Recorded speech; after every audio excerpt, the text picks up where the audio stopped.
कोटि ब्रह्मांड नायक राजाधिराज योगीराज पर ब्रह्म श्री सच्चिदानंद सद्गुरु साईनाथ महाराज की जय। और प्यारी फैमिली, कैसे हैं आप सब? बाबा आपकी हमेशा कृपा बनाए रखें। इसी के साथ शुरू करते हैं आज का वीडियो। तो साईं भक्तों, आज मैं आपको एक ऐसा मिरेकल बताने वाली हूँ जिसे सुनकर आप भी बहुत हैरान हो सकते हैं कि बाबा हमारे कब किस भक्त को कैसे चुन लेते हैं और जहां बाबा को जाना होता है बाबा कैसे पहुंच जाते हैं। तो आज मैं वो स्टोरी बताऊंगी जो खुद की मेरी अपनी ही है। बाबा ने कैसे हमारे घर में प्रवेश किया और कैसे बाबा 35 सालों तक, जी हाँ 35 सालों तक बाबा हमारे घर में कैद रहे, बंद रहे, या यूं कहिए नासमझी में बाबा को बंद रखा गया। तो बात ये आज से 35 साल पुरानी है,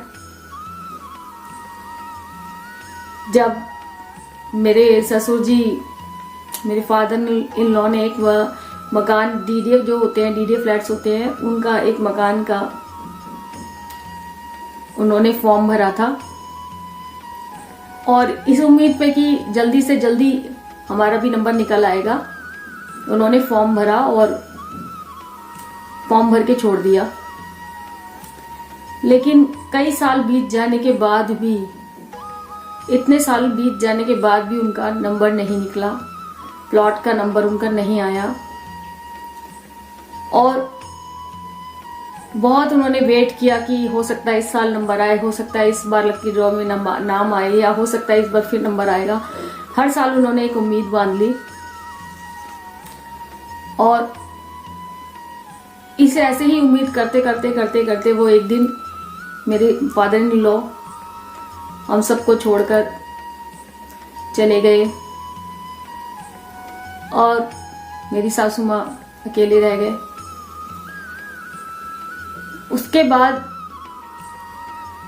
वो जब भी मेरी सासू माँ बोलती थी कि इतने साल हो चुके हैं, अब तो 20 साल हो गए, 25 साल हो गए, इतने साल हो चुके हैं, अब तक नंबर नहीं आया, तो अब क्या नंबर आएगा? तो ऐसा करते हैं, जो ये रसीद हमें मिली है, स्लिप मिली हुई है, जो हमने फॉर्म भरा था, ये तो बेकार हो चुकी है, इसको तो मैं अब यहाँ से हटा रही हूँ। तो मेरे फादर इन लॉ उस समय यही कहा करते थे कि नहीं नहीं, ये कभी ना कभी तो निकल आएगा, कभी ना कभी तो ये मकान निकल आएगा, तो तुम इसको फेंकना नहीं। लेकिन इसी बीच मेरे ससुर जी का देहांत हो गया और मेरी सासू माँ ने इस उम्मीद पे कि शायद वो उम्मीद रखते थे कि कुछ होगा, तो कोई बात नहीं, स्लिप को मैं रख लेती हूँ और इससे ज्यादा क्या।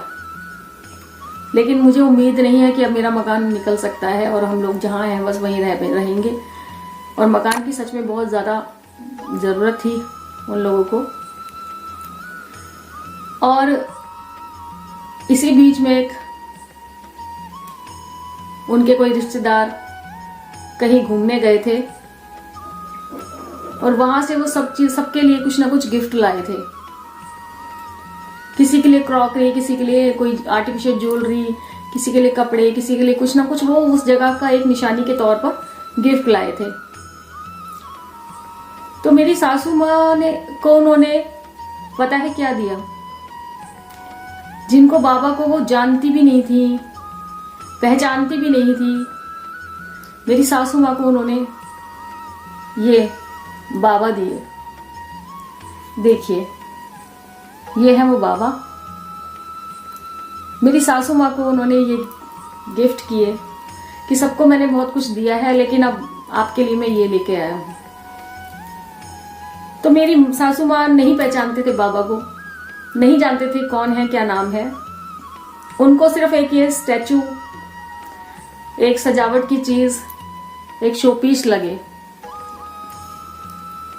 तो उन्होंने सोचा कोई लाया है इतनी दूर से, कोई निशानी लेकर आया है, तो ठीक है, चलो कोई बात नहीं, मैं इसको संभाल के रख लेती हूँ, किसी की निशानी है।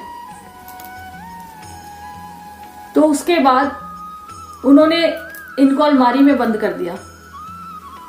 जी हाँ, अलमारी में बंद कर दिया। और ये अलमारी में 35 साल तक बंद रहे। 35 साल बंद रहे बिना किसी जानकारी दी कि ये कौन है क्या है। उनको लगा सिर्फ ऐसे शोपीस है, चलो कभी कोई निशानी के तौर पे रख लेती हूँ। और उन्होंने सीधा के सीधा इन्हें कहाँ बंद कर दिया, लॉकर में। इधर उधर कहीं नहीं रखा, सीधा लॉकर में बंद कर दिया। अब हुआ ये कि ये कई सालों तक बंद रहे, और इसी बीच में जब रिश्ता मेरे घर आया तो मैं यही सोचा करती थी कि बाबा, आज भी ऐसे बहुत सारे लोग हैं जो आपको नहीं मानते, और बहुत सारे ऐसे लोग हैं जो आपके बारे में गलत बात भी बोल देते हैं, नहीं मानते हैं, बहुत सारी ऐसी चीजें हैं। लेकिन मैं बाबा को सच्चे दिल से प्यार करती हूँ, मैं बाबा के बिना नहीं रह सकती। तो मैं बाबा से यही प्रार्थना करती थी कि बाबा, आप मुझे जो भी घर दें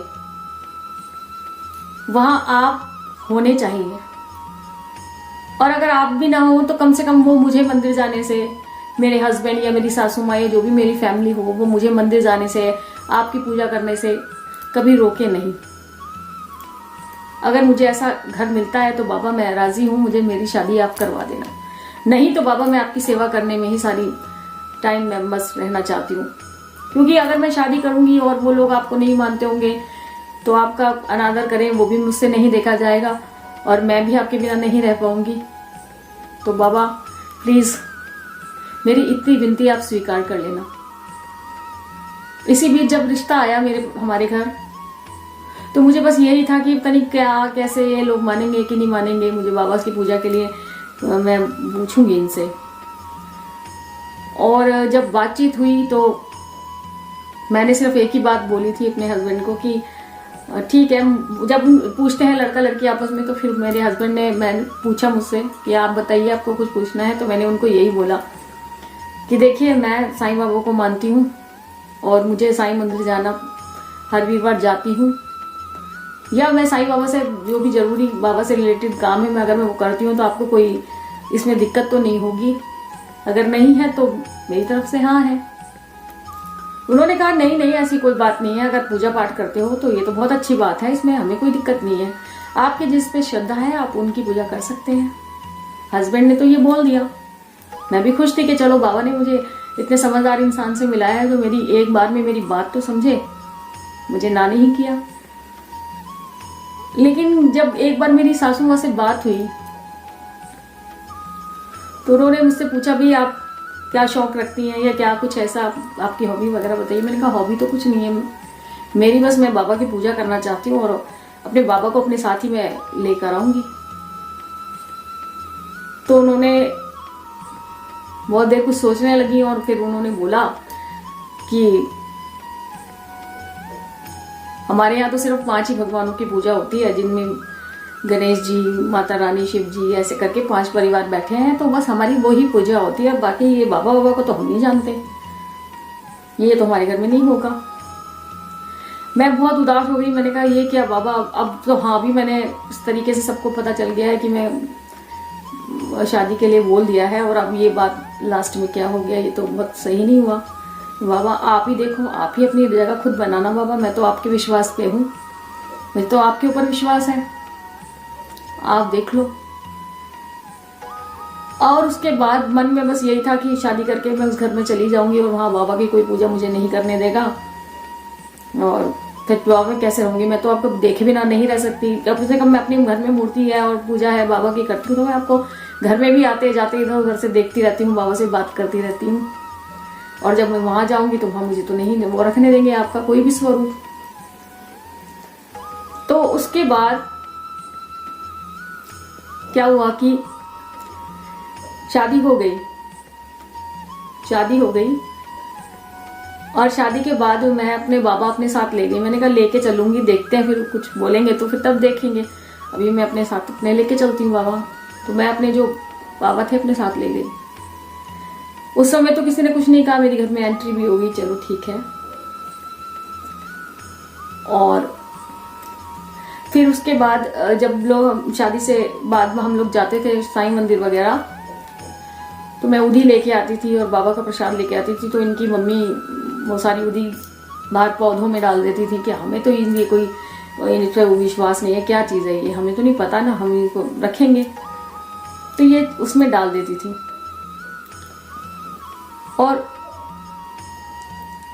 मैं बहुत दुखी थी कि मेरे बाबा की विधि मैं लाती हूँ और ये नेस में डाल देती है, पर विधि नई नई बात है, मैं किसी को कुछ कह भी नहीं सकती हूँ। तो आगे जानने के लिए भक्तों प्लीज आप इसका दूसरा पार्ट भी देखना। वीडियो को बहुत ज़्यादा लंबी हो रही है, मैं बात तो करना चाहती हूँ इसी वीडियो में, लेकिन बता पूरा नहीं पाऊंगी। तो प्लीज़ साईं भक्तों आप इसका दूसरा भाग भी ज़रूर देखना कि कैसे मेरे बाबा वहाँ से आज़ाद हुए और कैसे वो मुझ तक पहुँचे। प्लीज़ आप ये ज़रूर देखना। तो आप इसका दूसरा भाग भी इसके बाद ही आएगा, प्लीज़ आप वो भी ज़रूर देखना। तब तक ओम साई राम, जय साई राम।